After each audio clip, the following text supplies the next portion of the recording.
अस्सलाम वालेकुम जी। मेरा नाम मोहसिन नईम है। ये क्लास फॉरेक्स ट्रेडिंग के हवाले से रखी गई है। फॉरेक्स ट्रेडिंग में हमारा कोर्स जो है प्राइस एक्शन का चल रहा है। प्राइस एक्शन में हम अभी उसका प्राइस एक्शन का बेसिक हमारा चल रहा है, तो लिहाजा क्लास को स्टार्ट करते हैं। सबसे पहले अलर्ट है जी, तो ये क्लास सिर्फ लर्निंग पर्पस के लिए है। आप इसको कॉपी या रिकॉर्ड नहीं कर सकते, किसी को दे नहीं सकते। ये मोहम्मद ट्रेडिंग इंस्टीट्यूट की प्रॉपर्टी है। कोर्स जी टॉपिक जो है प्राइस एक्शन बेसिक के ऊपर अभी चल रहा है।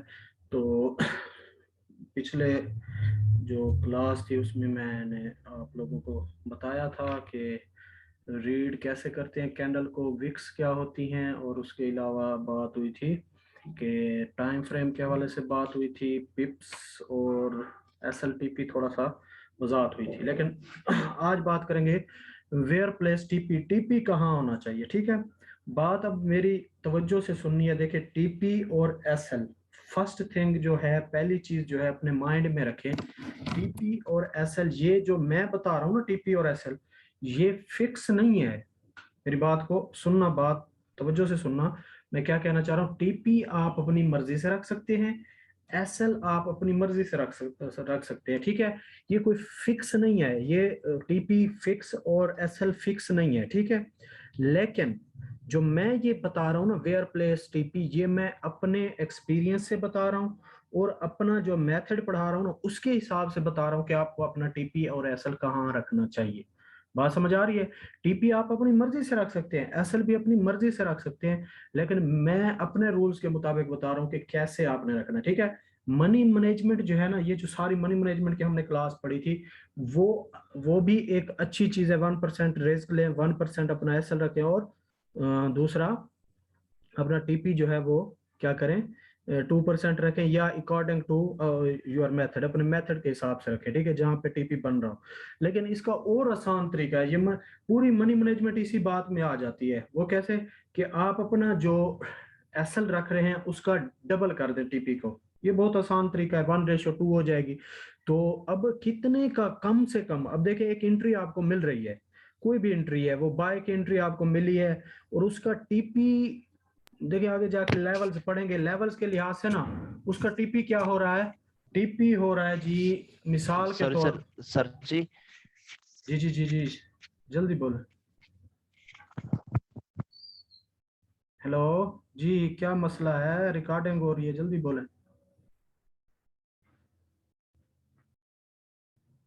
हेलो, आवाज नहीं आ रही मेरी? जी जी सर, आ रही है। तो फिर क्या बोल रहे हैं बीच में, मुझे डाइवर्ट ना करें, तवज्जो रखें। अच्छा जी, टीपी और एसएल जो है आप अपनी मर्जी से रख सकते हैं, इसमें कोई वो नहीं है दो राय के आप नहीं रख सकेंगे, या एक जगह पे जहां रख दिया फिर चेंज नहीं हो, चेंज भी हो जाता है। ठीक है, अपन अपनी मर्जी से रख सकते हैं। लेकिन मनी मैनेजमेंट के हिसाब से मैं आप लोगों को कहूंगा, अगर आप H4 में एनालाइज कर रहे हैं, देखिए मैंने बताया था ना, एनालिसिस किन टाइम फ्रेम में करना है, H4 या डे 1।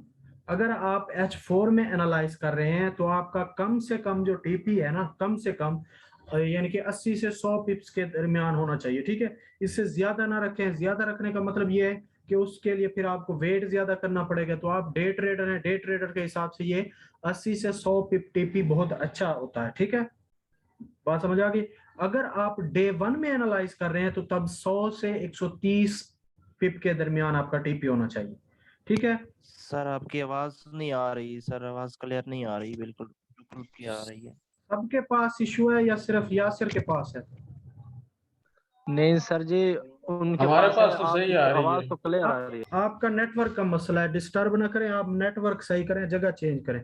अच्छा, तो टीपी आपका कितना होना चाहिए? जब H4 का टाइम फ्रेम इस्तेमाल कर रहे हो तो जैसे मैं आप लोगों को बताऊंगा वैसे ट्रेड लेनी है, और अपना टीपी कहां पे रख देना है, 80 से 100 पिप के ऊपर। ठीक है, और अगर आप क्या कर रहे हैं, डे 1 के अंदर एनालाइज कर रहे हैं, तो आपका टीपी कितना होना चाहिए, 100 से 130 पिप का होना चाहिए लाजमी। ठीक है, और ब्रेक इवन लाजमी यूज करना है। अब ब्रेक इवन क्या है, सवाल ये है कि ब्रेक इवन क्या है। अब मैं आपको चार्ट के ऊपर लेके जाता हूं तो वहां पे अच्छे से आप लोगों को समझ आएगा। चार्ट क्लियर शो हो रहा है सबके पास? जी, जी जी सर। चले। जी सर, हो रहा है। अब देखिए ये रनिंग बार है, ये कैंडल रनिंग है, चल रही है। ठीक है, अब आपने जो एसएल और जो टीपी की बात हो रही है कि आपने क्या करना है, 80 से 100 पिप करना है। अब देखें वो कैसे करना है, देखें यहाँ पे आ जाना लॉन्ग और शॉर्ट पोजीशन, ठीक है। अगर तो आपने बाय की एंट्री ली है, ठीक है, बिलफर्ज आपने क्या किया है, बाय की एंट्री ली है तो लॉन्ग पोजीशन सेलेक्ट करना है, अगर सेल की ली है तो जी शॉर्ट सर, आपकी आवाज क्लियर आ रही है। शॉर्ट पोजीशन सेलेक्ट करना है, ठीक है। अगर आपने बाय किया तो लॉन्ग पोजीशन, और अगर सेल किया तो शॉर्ट पोजीशन सेलेक्ट करना है, ठीक है। उसके बाद अब जी लॉन्ग पोजीशन बाय को देखते हैं, ठीक है जी। बाय कर लिया हमने, ये इसी जहां पे प्राइस चल रही थी हमने यहां से किया बाय, ये लॉन्ग पोजीशन, इसके ऊपर क्लिक कर देंगे। देखें अब रीडिंग आप लोगों को शो हो रही है, एक 1673, ये देखें 1673 और नीचे भी 1673, ठीक है। जिस तरफ रेड है ना, रेड, ठीक है, रेड, ये रेड कहेंगे या फिर आप इसको जो भी कलर कहते हैं, ये एसएल की होगी, मतलब एसएल पिप्स में होगा, मैं पिप्स की बात कर रहा हूं ना, पिप्स में होगा, ये एसएल पिप्स में हो गया। और ये ऊपर जो ब्लू है, ये जो ऊपर मैंने मार्क किया 1671.3, ये आपका टीपी हो गया पिप्स के अंदर, ठीक है। ये पिप्स है, मेरे मतलब कहने का ये 1671 क्या है, पिप्स हैं, सही है। अब अगर आप किस में एनालाइज कर रहे हैं, H4 के अंदर, तो ये कम से कम आपका जो टीपी होना चाहिए, ये अभी तो 1671 है, लेकिन आपका कितना होना चाहिए, कम से कम 80 से 100, क्योंकि ये मैंने पेयर जरा गोल्ड सेलेक्ट किया हुआ, इसको मैं जरा चेंज कर लूं, तो फॉरेक्स का यूरो यूएसटी,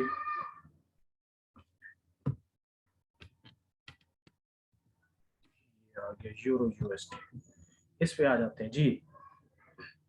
बात मेरी क्लियर समझ आ रही है ना आप लोगों को, आवाज क्लियर है? जी जी जी सर, आ रही है। चले ठीक है। अब इसके ऊपर चले, लॉन्ग पोजीशन और शॉर्ट पोजीशन इसके ऊपर करना है। अगर फिर मैं दोहरा रहा हूं, अगर आप लोग बाय कर रहे हैं कि किसी करेंसी को आपने क्या किया है, बाय किया है, तो आपने लॉन्ग पोजीशन, और किसी को अगर सेल किया है तो शॉर्ट पोजीशन सेलेक्ट करना है यहां से। ये देखिए ये सामने लॉन्ग पोजीशन और शॉर्ट पोजीशन लिखा हुआ।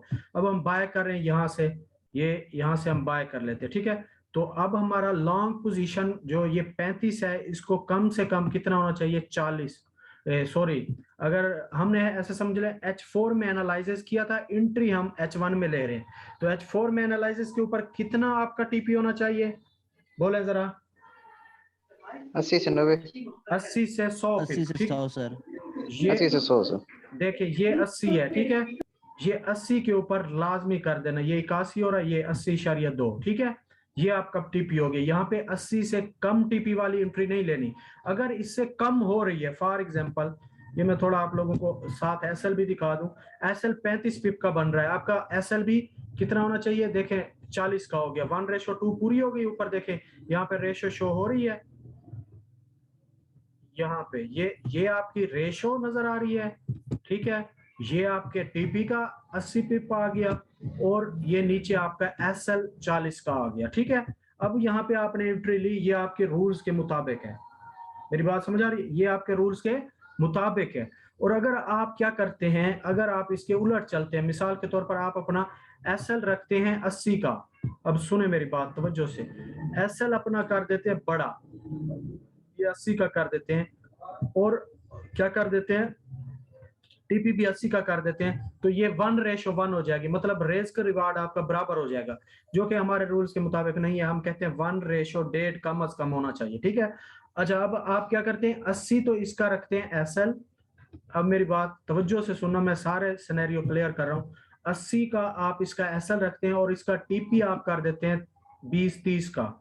तो ऐसी एंट्री अगर आप लोगों को मिले तो ऐसी एंट्री छोड़ देंगे, ठीक है। जिसका टीपी कम बन रहा हो, आपके रूल्स के मुताबिक, आपके एनालिसिस के मुताबिक, टीपी छोटा हो और एसएल बड़ा हो, रिस्क ज्यादा हो, उसका रिवार्ड कम हो, तो ऐसी एंट्री आपने क्या करनी है, छोड़ देनी। ये बात क्लियर हो गई? बोले साथ, जल्दी जल्दी जल्दी जल्दी। जी जी सर, क्लियर है। चले गुड हो गया। अच्छा अब बात एक और करते हैं, अब ब्रेक इवन मैंने कहा, ब्रेक इवन क्या होता है जी, सही है। जी अब सर। ब्रेक इवन मैं आप लोगों को समझा देता हूँ। देखें अब यहाँ पे मार्केट चल रही है, आपने वही बाय के सिनेरियो ले लेते हैं, बाय की एंट्री लेनी है, ठीक है। बाय की एंट्री आप यहीं पे ले रहे हैं, ये आपने बाय के ली। अब आपने इसका टीपी कितना रखना है, ये रूल्स के मुताबिक कम से कम 80 होना चाहिए, 80 और 100 के दरमियान, ठीक है। ये हो गया 80। आपका एसएल बन गया है मिसाल के तौर पर 40। फॉर एग्जांपल अगर एसएल 40 का बन रहा है, ये रूल्स के मुताबिक कितना बन रहा है, ये 40 का, ठीक है।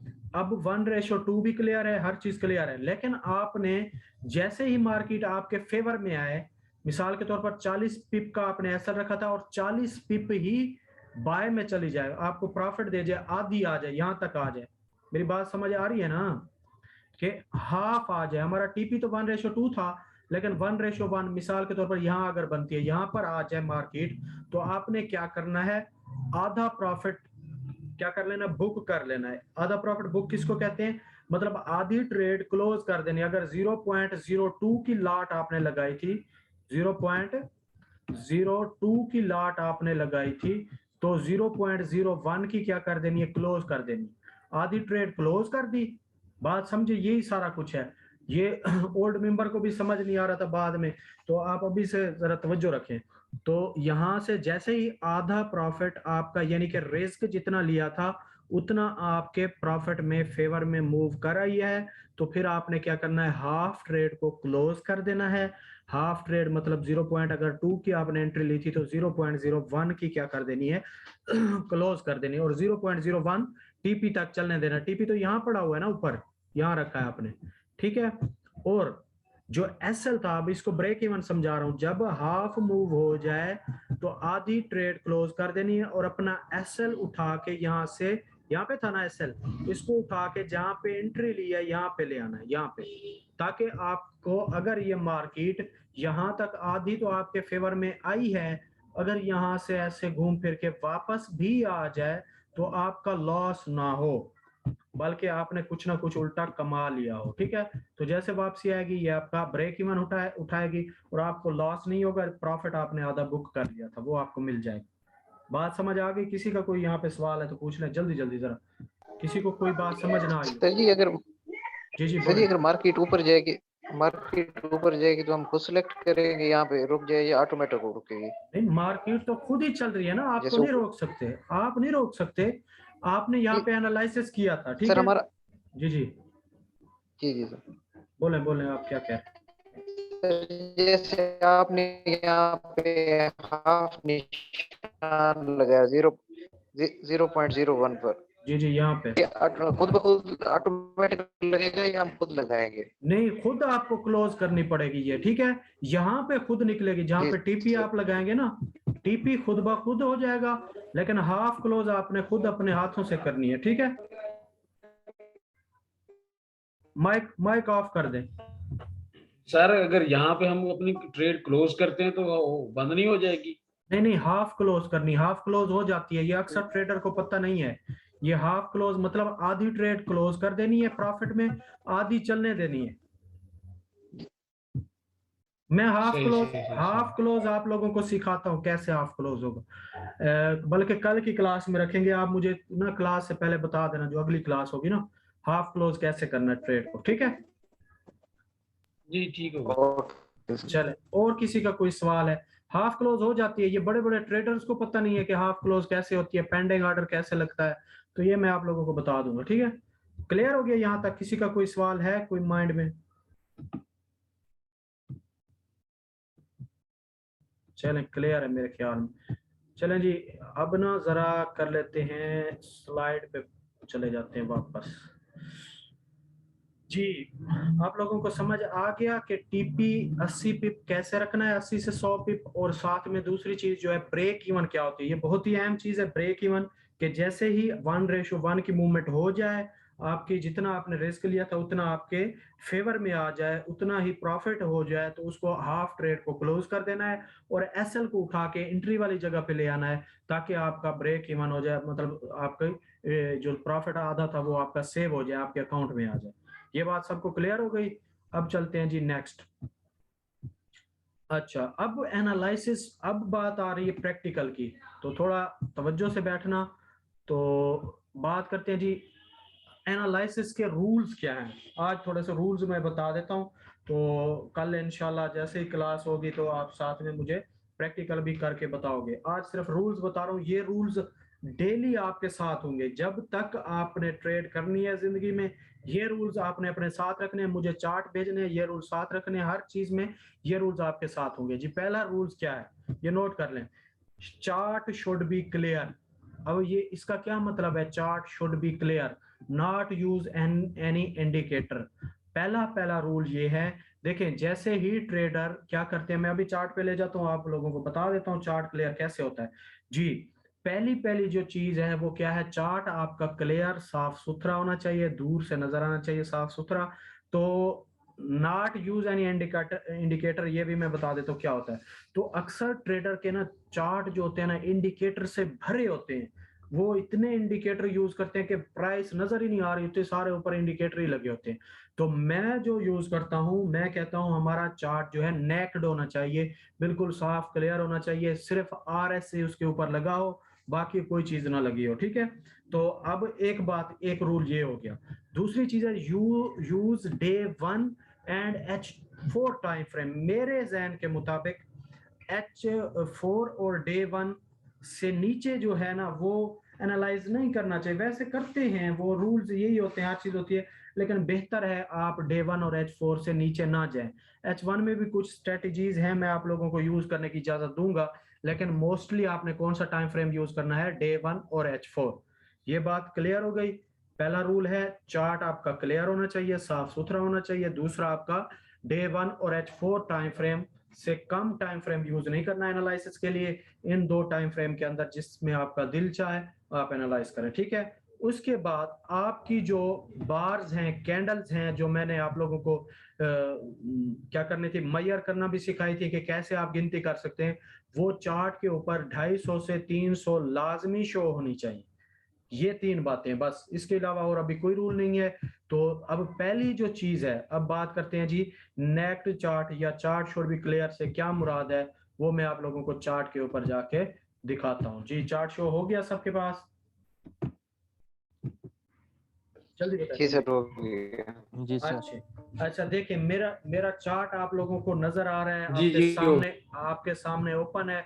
तो आप ये बताएं, देखें चार्ट की कैंडल्स, ठीक है एक बात। दूसरी बात जो है, चलो कैंडल्स को अभी बाद में मैयर करते हैं, इसके ऊपर कोई चीज नहीं नजर आ रही है आप लोगों को सिवाय RSI के। ये देखिए RSI लगा हुआ है इसके ऊपर, और तो कोई चीज नहीं लगी हुई। और चीज क्या होती है, पहले तो मैं आप लोगों को दिखा दूं और इंडिकेटर क्या होते हैं जी।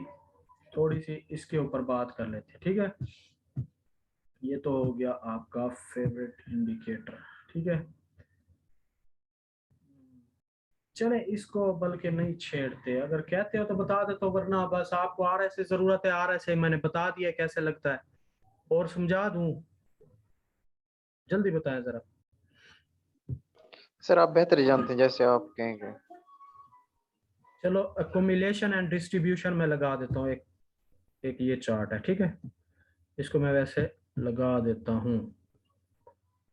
अच्छा जी, ये देखें ये नीचे आ गया ना, दूसरी लाइन RSI के नीचे, ठीक है।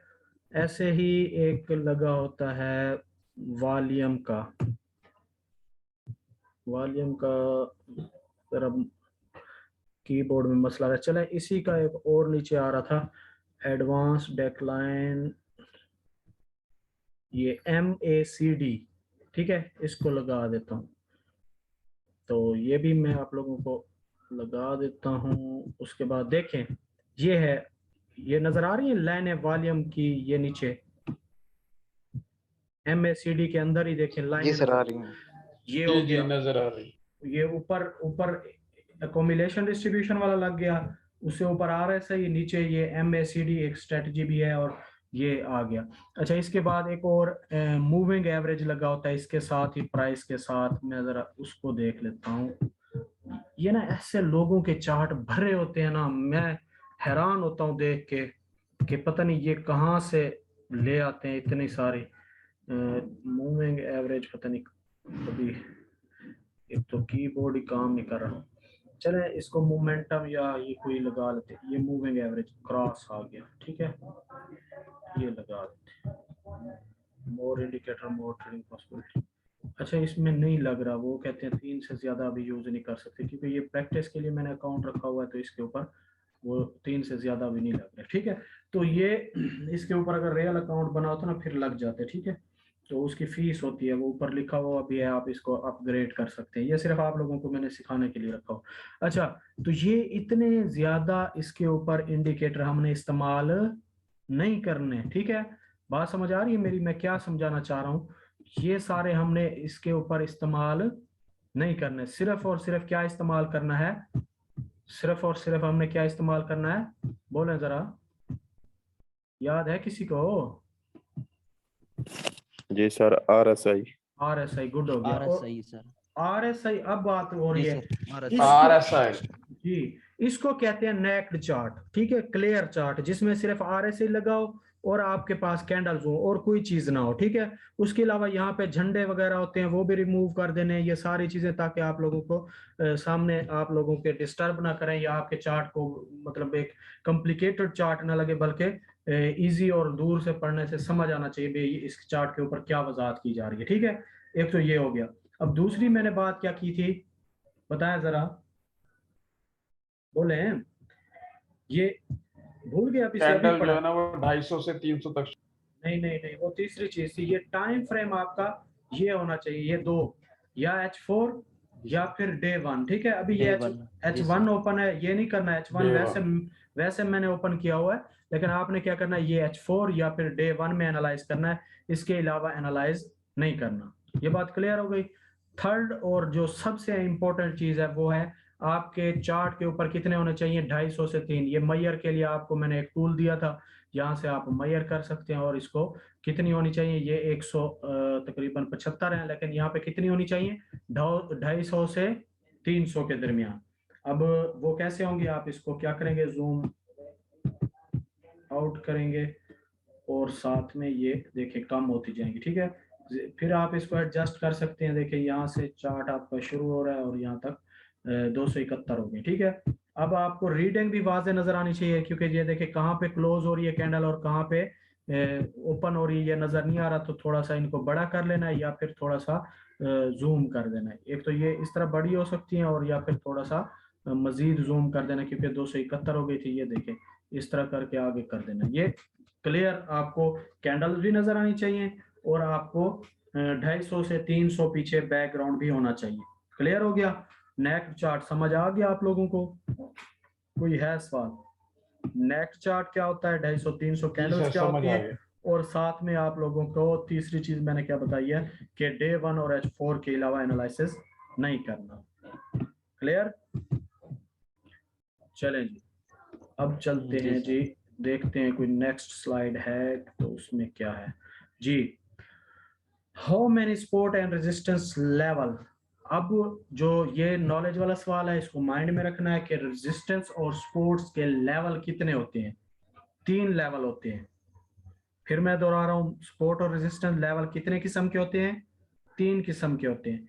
एक मेजर लेवल होता है, एक माइनर लेवल होता है, और एक की लेवल होता है। जो मेजर लेवल होता है इसके ऊपर स्मार्ट मनी, बड़े बड़े बैंक्स, बड़े बड़े यानी कि जो 2-2 3-3 साल का, साल का बैठ के प्लान बनाते हैं कि मार्केट यहाँ पे है, हमने अगले साल, जैसे अमेरिका की कबीना बैठेगी वो अपना प्लान बनाएगी, ऐसे यूरोपियन यूनियन जो है वो बैठेंगी वो अपना प्लान बनाएगी, जैसे पाकिस्तान की कबीना बैठ के वो अपना प्लान बनाती है। तो ये प्लान जो होते हैं वो बनाते हैं यानी कि लंबा एंट्री लेने के लिए, लंबी एंट्री लेने के लिए, कि हमने अपनी करेंसी को कहां से कहां तक ले जाना है इस साल के अंदर, इस मंथ के अंदर, या इन 2 सालों में, या 5 साल की पॉलिसी होती है, 5 सालों में हमने अपनी करेंसी को क्या कहां से कहां तक ले जाना है। तो अब इसको क्या करना है, इसको देखने के लिए मैं आप लोगों को जो थोड़ा सा चार्ट के ऊपर इसकी भी वजाहत कर देता हूं।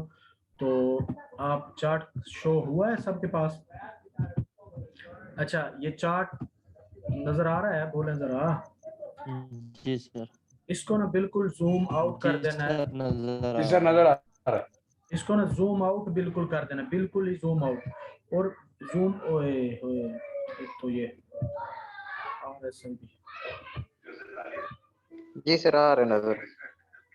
चलो एक मिनट में आपको ये देखें, ये बिल्कुल जूम आउट हो गया है, अब इसमें ना आप देखें डे 1 ओपन है, मतलब एक दिन का चार्ट ओपन है, या अगर आप इसको मजीद भी करना चाहते हैं आप इसको बेशक मंथली कर लें, क्या कर लें, वीकली कर लें, सॉरी वीकली कर लें। देखें अब ये देखें इतना बड़ा जो ये है वीकली का चार्ट है, बहुत बड़े टाइम फ्रेम का है, इसमें जो टॉप होते हैं ना, टॉप, ये देखिए ये टॉप हो गया जहाँ पे मार्केट बहुत अरसा पहले थी। अब यहाँ की बात करें, ये मैं आप लोगों को मजीद सेट करके दिखाता हूँ, ये देखें ये टॉप है, ठीक है, अभी भी और ऊपर है, ये टॉप है। ये कब था, जून 2008 में यहाँ पे था। तो वो जो बड़ी बड़ी जो प्लानिंग होती है ना, वो जो बड़ी बड़ी स्मार्ट मनी या ऐसे जिन्होंने लॉन्ग टर्म किसको कहेंगे, जिसकी महीनों ट्रेड चलती रहे, सालों चलती रहे, वो यहाँ से सेल करेंगे, ठीक है, यहाँ से सेल करेंगे, यहाँ से सेल करेंगे, यहाँ से मेजर लेवल होगा ना, मेजर लेवल, वहां से सेल करेंगे, ठीक है। अब आप जैसा या मेरे जैसा बंदा या हमारे जैसा डे ट्रेडर बंदा वो 2008 से और 2021 तक वेट तो नहीं कर सकता ना। ये 2008 के जून में उन्होंने यहाँ से एंट्री लगाई जुलाई में, ठीक है, यहाँ से सेल की, तो अभी तक देखें वो नीचे जा रहा है, सेल की एंट्री उनको प्रॉफिट में जा रही है, वो तो लंबी प्लानिंग करते हैं। अब यहाँ से देखें जुलाई 2012 में यहाँ पे मार्केट थी और ये देखिए फिर यहाँ तक चली गई। हम 2 साल वेट कर सकते हैं उसके रिट्रेस का, ऊपर जाके फिर नीचे आएगी, हम तो नहीं कर सकते ना, हमें तो डेली की कुछ ना कुछ चाहिए। तो ये जो मेजर लेवल होते हैं यही होते हैं जो बिल्कुल चार्ट के टॉप और या फिर बिल्कुल बॉटम पे हो, या फिर बिल्कुल टॉप के ऊपर हो या फिर बॉटम के ऊपर हो। क्लियर हो गया, ठीक है। मेजर लेवल कहाँ पे होते हैं, या फिर टॉप के ऊपर होते हैं या फिर बॉटम के ऊपर, ये एक बात क्लियर हो गई। अच्छा, ये अटेंडेंस जो लगती है ना एंड में जरूर लगाना, क्योंकि काफी लड़के जरा मिस हो गए हैं, मुझे लगता है क्लास में से चले गए, ये एंड में लाजमी अटेंडेंस लगा लेना। अच्छा, मेजर लेवल ये मार्केट के कहाँ पे होते हैं, टॉप के ऊपर। अब जरा साथ बोलना, टाइम कम है और चीज वजाहत करनी है थोड़ी ज्यादा। अब आ जाती है माइनर लेवल, ठीक है, मेजर से नीचे होते हैं माइनर लेवल, वो हम कहाँ पे यूज करते हैं, यहाँ माइनर लेवल पहले किसको कहते हैं, यहाँ पे मार्केट स्टे करती है थोड़े से टाइम के लिए स्टे करती है, और ये माइनर लेवल किसके लिए इस्तेमाल होते हैं, टीपी और एसएल इस्तेमाल के लिए इस्तेमाल होते हैं। जैसे माइनर लेवल पे आती है, छोटे लेवल जो होते हैं माइनर लेवल, वहां पे जब आती है हम वहां पे अपना टीपी इस्तेमाल करते हैं और एसएल भी इस्तेमाल करते हैं। उसके देखिए अगर सेल की एंट्री ली है तो ये लेवल था, लेवल के ऊपर एसएल लगा देंगे, ताकि ये लेवल है स्ट्रांग दीवार है तो इसको तोड़ के ऊपर नहीं जा सकते, इसलिए हमारा एसएल सेव रहेगा। तो ये माइनर लेवल इसलिए इस्तेमाल होते हैं। उससे अगले होते हैं की लेवल। अब की लेवल क्या होते हैं, ये बहुत ही अहम होते हैं, इनको तवज्जो से सुनना। ये क्या होते हैं, सेंटर में होते हैं, लेकिन ये रिप्रेजेंट बाय मार्केट, ये सेंटर के अंदर लगे होते हैं। इनको क्या एक दफा मार्केट ब्रेक करके आई होती है, बात बहुत अहम है, तवज्जो से सुनना। फिर मैं कह रहा हूँ कि क्या करती है मार्केट, देखें ये ऐसे सेल में मार्केट आ रही है। अब मैं कैंडल तो नहीं बना सकता, लाइन से ही वजाहत कर रहा हूँ, तो तवज्जो से सुनना। ये ऐसे, ये ऐसे, ये ऐसे, ये ऐसे। अब मैं इसको देखिए, ये लेवल बन गया एक किस्म का, ये क्या है, लेवल है। यहाँ से मार्केट 2 दफा रिजेक्ट हुई है और इसको ब्रेक कर चुकी है। बात मेरी तवज्जो से सुनना, ये मेजर लेवल हो गया और छोटे ये माइनर लेवल हो रहे हैं। ये जो स्विंग बन रहा है ये माइनर लेवल है, ये स्विंग क्या है, माइनर लेवल है। और की लेवल क्या होते हैं, अब सुनना, ये लेवल, ये एक क्या है, लेवल है, ये वाला मैं फिर कह रहा हूँ, ये एक क्या है, लेवल है, सुन लें। अब इस लेवल को मार्केट ने क्या किया, ब्रेक किया। ये जब ब्रेक हो जाए फिर इसको रीटेस्ट करे, फिर नीचे जाए, फिर नीचे जाए, फिर वापस आ जाए। अब देखें एक दफा ये लेवल ब्रेक हुआ, फिर मैं कह रहा हूं तवज्जो से सुनना, की लेवल क्या होते हैं, जो एक दफा लेवल ब्रेक हो जाए दोबारा वो क्या हो जाए, अगर सपोर्ट था तो रेजिस्टेंस बन जाए, रेजिस्टेंस था तो सपोर्ट बन जाए, तो इसको कहते हैं की लेवल।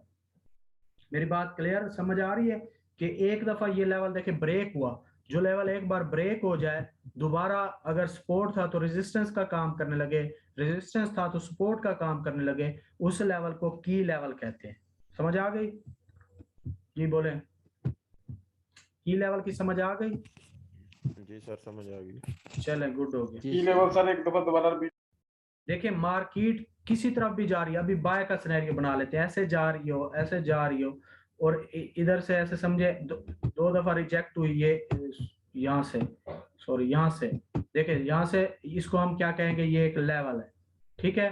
अब कौन सा लेवल है, अगर ये मार्केट देखे ब्रेक करके गई है ना, इस लेवल को ब्रेक करके गई है, तो दोबारा इस लेवल से नीचे नहीं आती, यहाँ से टकरा के वापस चली जाती है, तो इसका मतलब है पहले तो ये मार्केट के ऊपर था, देखें यहाँ से आते हुए ये मार्केट के ऊपर था, फिर क्या हुआ, जब मार्केट ने इसको ब्रेक किया तो ये क्या बन गया, ये मार्केट के नीचे आ गया, मतलब पहले रेजिस्टेंस था अब सपोर्ट बन गया है। तो ऐसा लेवल जो एक बार रेजिस्टेंस हो फिर ब्रेक होके सपोर्ट बन जाए, या पहले सपोर्ट हो ब्रेक होके रेजिस्टेंस बन जाए, ऐसे लेवल को की लेवल कहते हैं। अब क्लियर है? बोले हैं? जी सर, जी सर, जी सर। चलें, गुड हो गया। अच्छा, अब वैलिड ब्रेकआउट क्या होता है और क्या है इनवैलिड ब्रेकआउट क्या होता है, ये आगे जाके अगली क्लास में मजीद वजाहत होगी। वैलिड ब्रेकआउट को आप, मैंने बताया था, पहचान किससे सकते हैं, अगर अच्छी रिजेक्शन और मोमेंटम कैंडल से ब्रेक हो जाए तो वो वैलिड ब्रेकआउट होता है, ठीक है। तो ये मजीद आगे ये एडवांस का टॉपिक है, मैं आगे जाके इसके ऊपर एक क्लास रखूंगा, आप लोगों को समझाऊंगा कि वैलिड ब्रेकआउट क्या होता है और फेक ब्रेकआउट क्या होता है, ठीक है। इनवैलिड भी कहते हैं, फेक भी कहते हैं। जो सबसे अहम चीज है, अब ट्रेंड का कैसे पता चलता है कि ट्रेंड रिवर्स होने वाला है, ठीक है। Which first thing we see in changing trend? Trend के अंदर पहली चीज हम कौन सी देखते हैं कि वो अब क्या होने वाला है, रिवर्स होने वाला है, कि ट्रेंड चेंज होने वाला है, ठीक है।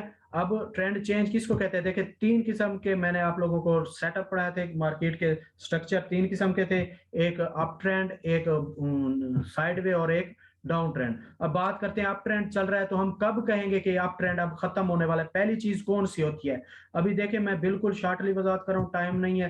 देखिए ये हायर हाई बनाती हुई मार्केट जा रही है, देखिए ये हाई है, अगला हाई इससे हायर है, ये लो है, अगला लो इससे हायर है, हायर लो हायर हाई बनाती हुई मार्केट जाए तो इसको हम कहते हैं ये अप ट्रेंड में मार्केट है। जब मार्केट ने ये वाला हाई पिछले हाई से हायर बनाया, इससे ये हायर बना, तो हम इसको अभी तक भी क्या कहेंगे, ये अप ट्रेंड में है। जैसे ही नेक्स्ट हाई बना पिछले हाई से नीचे है, देखिए इस हाई से नीचे है, तो इसका मतलब है ये अब हायर हाईज बनाना बंद कर गई है, इसलिए हम इसको कहेंगे अब ट्रेंड चेंज होने वाला है, हुआ नहीं है, होने वाला है। उसकी मजीद आगे निशानियां वो क्या क्या होंगी, तो फिर ट्रेंड रिवर्सल हम उसको समझेंगे। पहली चीज जो है ये माइंड में रखनी है कि जब हायर हाई बनाना मार्केट बंद कर दे, ट्रेंड में चल रही हो, चाहे सेल में जा रही हो चाहे बाय में जा रही हो, अगर ऐसे सेल में आ रही हो मिसाल के तौर पर, तो ये लोअर लो बनाती हुई आएगी और एक वक्त के ऊपर क्या करेगी, ये लोअर लो बनाना बंद कर देगी, बल्कि पिछले लो से ऊपर एक लो देके ये जब मार्केट चलेगी तो हम कहेंगे अब ये ट्रेंड चेंज होने वाला है। तो पहली चीज यही हम देखते हैं जब ट्रेंड चेंज होता है कि हायर हाई बनाना बंद कर देती है, या लोअर, अगर लो यानी कि डाउन ट्रेंड में जा रही है तो लोअर लो बनाना बंद कर देती है, ठीक है। First thing we see and change in trend is क्या करेगी, अपना हायर हाई बनाना बंद कर देगी, मतलब पैटर्न अपना तब्दील करेगी, या फिर लोअर लो क्या करेगी, बनाना बंद कर देगी, अपना पैटर्न क्या करेगी, चेंज करेगी। तो इसको हम कहते हैं कि ट्रेंड अब क्या होगा, चेंज होने वाला है। तो टाइम बिल्कुल क्लोज है, तो सवाल जवाब इंशाल्लाह डिस्कशन में होंगे। तो अभी क्लास एंड कर रहे हैं, तो सबको अस्सलाम वालेकुम। कोई सवाल है तो ग्रुप के अंदर डिस्कशन में आप लोग पूछ लेना।